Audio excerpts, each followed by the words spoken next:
अब देखो, आज जो क्वेश्चन हम लोग लेने जा रहे हैं जेई एडवांस सीरीज के लिए, तो वो क्वेश्चन मैंने यहां पे शो किया है। ये जो भी क्वेश्चन है, इस क्वेश्चन में एक तो कोलिजन की प्रॉपर्टी हमें यूज करनी है और साथ में हमें प्रॉपर्टी यूज करनी है किसकी, प्रोजेक्टाइल मोशन की।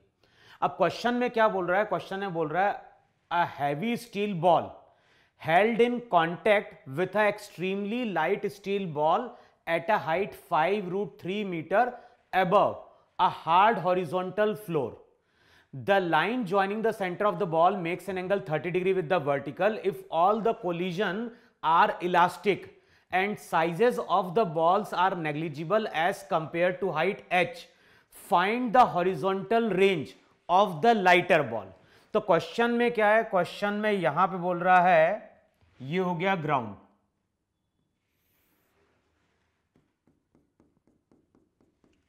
और जो भी ग्राउंड है, ग्राउंड पे हम क्या कर रहे हैं, बॉल को लाके रिलीज कर रहे हैं।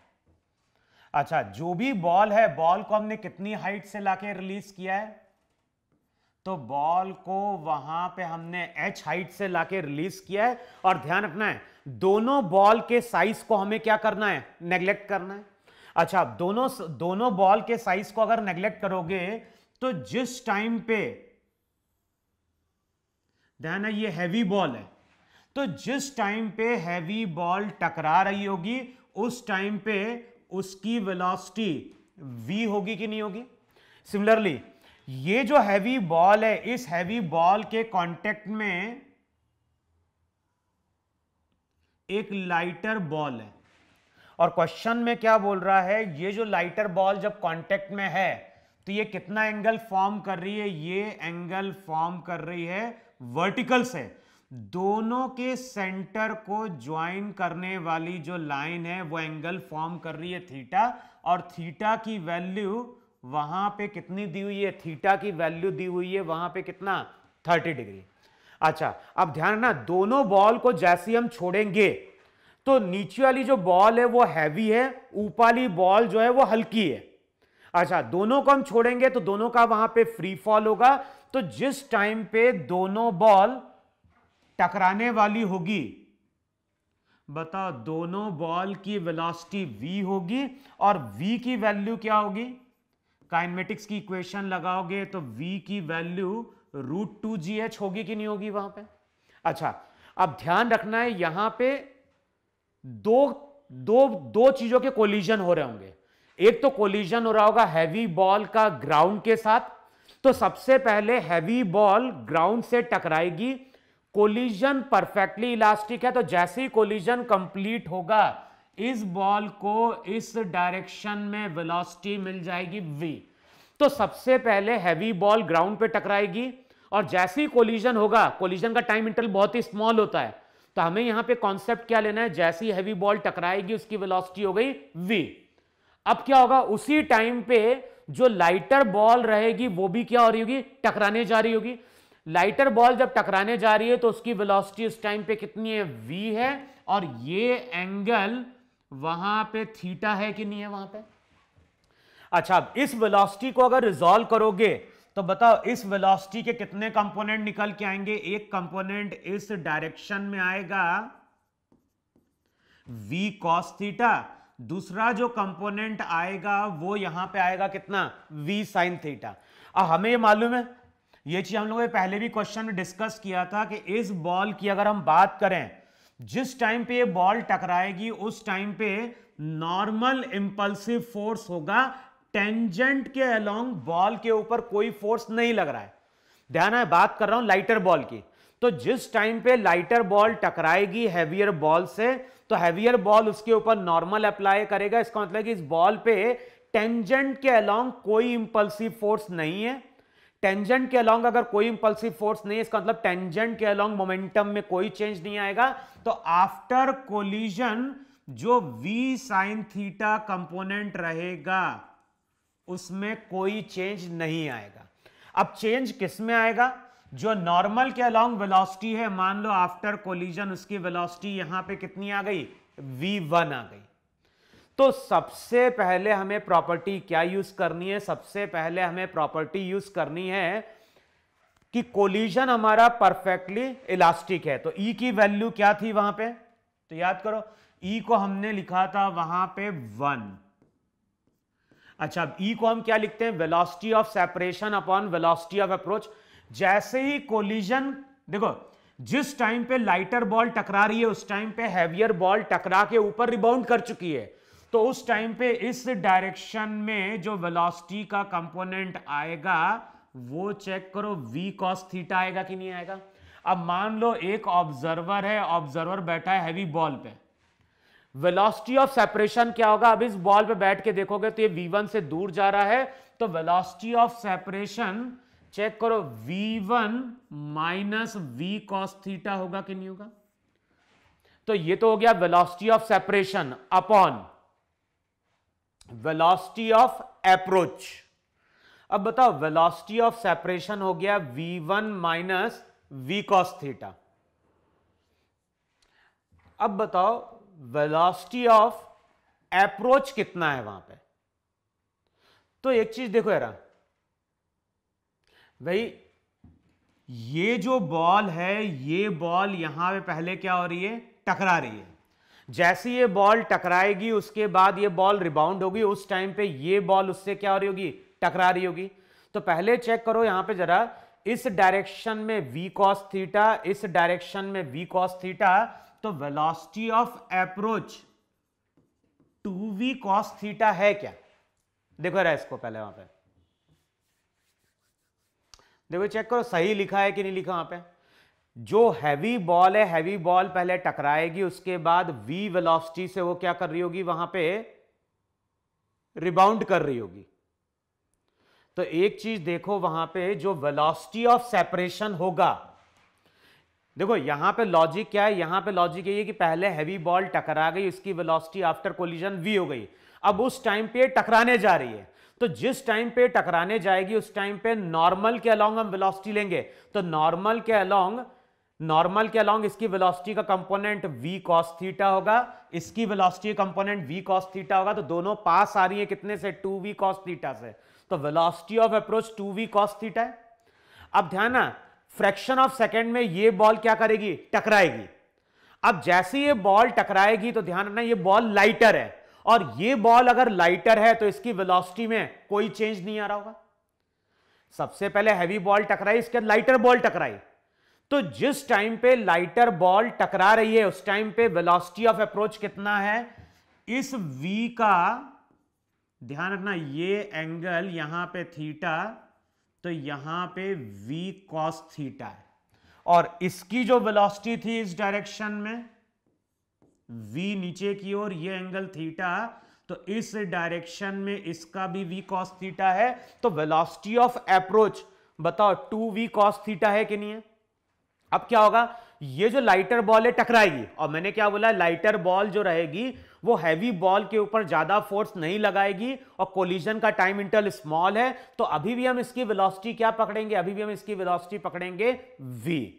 लेकिन आफ्टर कोलिजन इसकी वेलोसिटी v1 हो गई, तो अगेन हम नॉर्मल के अलोंग जाएंगे, तो इस बॉल के रेस्पेक्ट में इस बॉल की वेलोसिटी ऑफ सेपरेशन क्या हो जाएगी, v1 minus v cos theta. अब सॉल्व करोगे तो 2v cos थीटा किसके बराबर, v1 minus v cos theta के, तो v1 की वैल्यू 3v cos थीटा होगी कि नहीं होगी। वहां पे एक बार चेक कर लो, वहां पे ये चीज समझ में नहीं समझ में आई। सबसे पहले हैवी बॉल टकराएगी, वो v से रिबाउंड कर जाएगी, उसके बाद ये ग्रीन वाली जो लाइटर बॉल है वो टकराने जा रही है, तो जिस टाइम पे टकराने जा रही है उस टाइम पे velocity of approach 2v cos theta है। अब लाइटर बॉल जो रहेगी वो हैवी बॉल के ऊपर ज्यादा फोर्स अप्लाई नहीं कर पाएगी, इसके कारण उसकी वेलोसिटी अभी भी हमें कितनी पकड़नी है, v पकड़नी है। तो कोलिजन के बाद इसकी वेलोसिटी v, इसकी वेलोसिटी अभी भी v1 है, तो वेलोसिटी ऑफ सेपरेशन हो गया v1 minus v cos theta. यहां से हमें मिल गई v1 की वैल्यू कितनी, 3v cos थीटा। देखो है कि नहीं वहां पे। अच्छा, अब आफ्टर कोलिजन बॉल को देखो जरा, आफ्टर कोलिजन अगर तुम इस बॉल को देखोगे तो ये नॉर्मल है कि नहीं है, जरा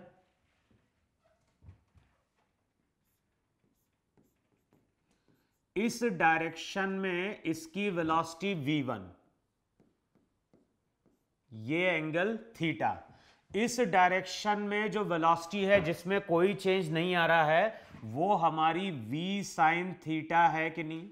v1 की वैल्यू बाद में हम पुट कर देंगे, v1 का मतलब हो गया 3v cos थीटा।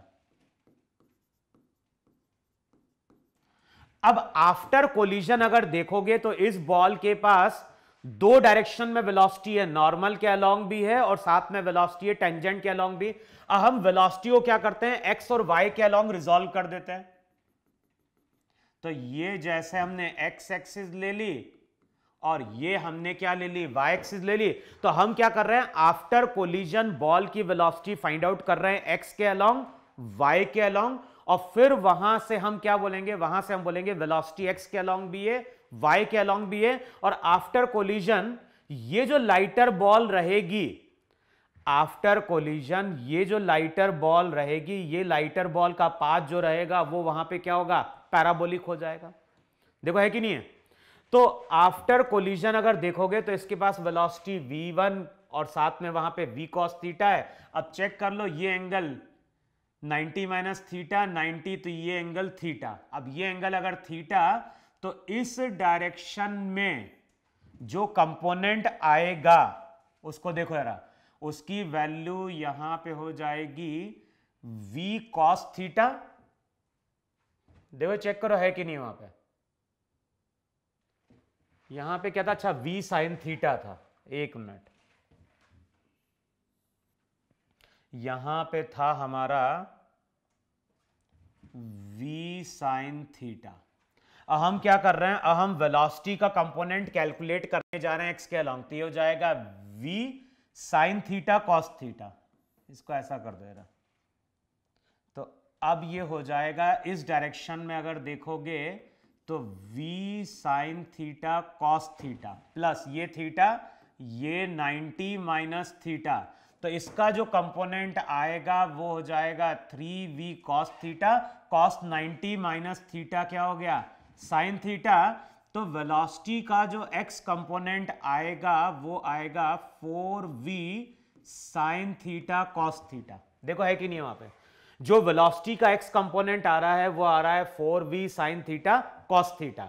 अच्छा वेलोसिटी का y कंपोनेंट देखो, तो इस डायरेक्शन में अगर देखोगे तो v sin थीटा, ये एंगल थीटा, तो इस डायरेक्शन में कंपोनेंट आ जाएगा v sin square theta. v की वैल्यू बाद में हम पुट करेंगे कितनी, √2gh, और h कितना था वहां पे, h की वैल्यू थी 5√3। अच्छा ये तो हो गया v sin स्क्वायर थीटा। इस डायरेक्शन में अगर देखोगे 90 माइनस थीटा, ये थीटा, तो ये हो जाएगा 3v cos स्क्वायर थीटा। तो चेक करो वेलोसिटी का y कंपोनेंट क्या होगा, वेलोसिटी का y कंपोनेंट हो जाएगा 3v cos square theta minus v sin square theta. देखो है कि नहीं वहां पे, वेलोसिटी का x component 4v sin theta cos theta, velocity का y कंपोनेंट हो जाएगा 3v cos square theta minus हो जाएगा वहां पे v sin स्क्वायर थीटा। देखो है कि नहीं वहां पे। अच्छा वेलोसिटी का x कंपोनेंट मालूम है, y कंपोनेंट मालूम है, तो टाइम ऑफ फ्लाइट का फॉर्मूला याद होगा। टाइम ऑफ फ्लाइट का फॉर्मूला था 2v sin theta by g, और 2v sin थीटा का मतलब था 2vy बाई g। तो जब हम फॉर्मूला यूज करते हैं 2v sin theta by g, तो v sin थीटा वेलोसिटी का y कंपोनेंट होता है, और यहां पे वेलोसिटी का y कंपोनेंट दिया हुआ है, ये हो गया 2g v, ब्रैकेट में क्या आएगा, ब्रैकेट में आएगा 3 cos square theta minus sine square theta. देखो है कि नहीं है। अब जब हम रेंज की बात करते हैं तो रेंज के लिए हम लोग क्या लिखते हैं वहां पे, अगर हम रेंज की बात कर रहे हैं तो रेंज के लिए हम लिखते थे वेलोसिटी का x component into time of flight. अब वेलोसिटी का x कंपोनेंट क्या हो गया, वेलोसिटी का x कंपोनेंट हो गया 4v sin theta cos theta. देखो है कि नहीं है, वेलोसिटी का x component 4v sin theta cos theta into क्या हो जाएगा 2v बाई g, ये हो जाएगा 3 cos square theta minus sine square theta. अब चेक करो रेंज की वैल्यू क्या होगी, तो 4 2, तो ये हो जाएगा 8v²/g। देखो है कि नहीं वहां पे 8v²/g। अब अंदर जाओगे तो ये हो जाएगा sine theta cos cube theta minus sine cube theta into cos theta. देखो है कि नहीं है वहां पे। अब v² की जगह पुट करना है 2gh, तो रेंज हो जाएगी वहां पे 2 इंटू जी इंटू एच। तो इसको लिखो वहां पे 8, v² का मतलब 2gh/g, g से g कैंसिल आउट हो गया, ये हो गया 16h। h की वैल्यू बाद में पुट करेंगे वहां पे। देखो है कि नहीं है वहां पे। यहां पे क्या आ गया sine theta, sine 31/2 cos cube theta, तो cos cube theta cos² theta का मतलब होता है 3/4, फिर साथ में √3/2 माइनस 1/8 और cos 30 √3/2। देखो है कि नहीं है वहां पे। अब इसको सिंप्लीफाई करो तो 8 इंटू 2 16, h का मतलब 5√3। अब यहां पे क्या हो गया 4 2 8 2 16 16, ये हो जाएगा 3√3 माइनस 2√3। तो एक बार चेक करो सही लिखा है कि नहीं लिखा वहां पे। देखो वैल्यू सही लिखी कि नहीं लिखी है वहां पे। यहां पे अगर तुम वैल्यूज चेक करने जाओगे तो रिजल्ट हो जाएगा, एक बार देख लो वहां पे, ये सब कुछ सही लिखा नहीं है। साइन 30 हो गया 1/2, 4 into 2 8v², sine theta cos cube theta. अच्छा साथ में यहां पे 3 भी तो है, 3 cos² थीटा साइन थीटा, तो यहां पे 3 भी था, चेक करना जरा वहां पे। देखो है कि नहीं वहां पे। तो यहां पे भी आ जाएगा 3 इंटू 3, तो ये हो जाएगा 9√3 माइनस √3, 16 क्या हो गया बाहर आ गया। चेक करो सही लिखा है नहीं लिखा वहां पे। तो 16 वहां पे बाहर आ जाएगा। अब चेक करोगे वहां पे रिजल्ट आ गया 5√3 इंटू 9√3 माइनस √3, तो ये हो जाएगा 8√3। अगले स्टेप में क्या हो गया 3 इंटू 3, तो ये हो जाएगा 5 इंटू 8 40 इंटू 3।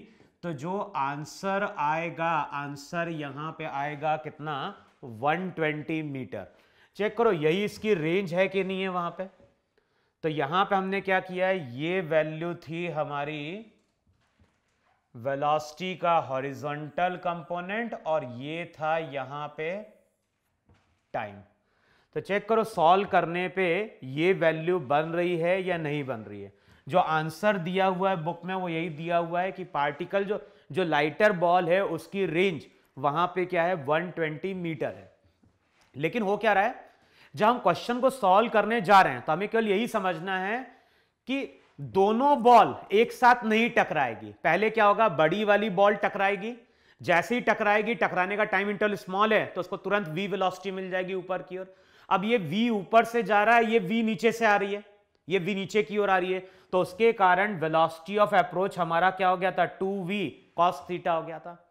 तो पहले हमें वेलोसिटी ऑफ अप्रोच मिल गया। वेलोसिटी ऑफ सेपरेशन के लिए अब क्या होगा, बड़ी बॉल v वेलोसिटी से ऊपर जाने की कोशिश कर रही है और लाइटर बॉल टकराई, टकराने का टाइम इंटरवल स्मॉल है, लाइटर बॉल है, तो इसका मतलब है कि इसकी वेलोसिटी में कोई चेंज नहीं आया। लेकिन आफ्टर कोलिजन इसकी वेलोसिटी में चेंज आ गया v1, तो वेलोसिटी ऑफ सेपरेशन हमने ले ली v1 माइनस क्या हो गया v cos थीटा। तो बेसिकली यही कॉन्सेप्ट है कि यहां पे दो चीजें टकरा रही हैं और दोनों एक साथ नहीं टकरा रही है। पहले हैवी बॉल टकराती है ग्राउंड से, फिर लाइटर बॉल हैवी से टकराती है और उसके बाद लाइटर बॉल का पाथ वहां पे क्या हो जाता है, पैराबोलिक हो जाता है। तो कुछ बुक अगर देखोगे, अगर तुम्हें कोई बुक दिखती है तो वहां किसी बुक में तुम्हें इस तरह क्वेश्चन दिखाया कि एक हैवी बॉल है, हैवी बॉल के ऊपर एक लाइटर बॉल रखी है और फिर दोनों को वो स्ट्राइक कराता है और पूछता है कि जो लाइटर बॉल है वो कितने ऊपर जाएगी। लेकिन यहां पे जो लाइटर बॉल है वो ऑलरेडी 30 डिग्री एंगल पे थी, तो उसका पाथ वहां पे क्या बन गया, पैराबोलिक बन गया यहां पे। तो क्वेश्चन को नोट डाउन करो और इसको समझने की अब तुम लोग कोशिश करो, ठीक है।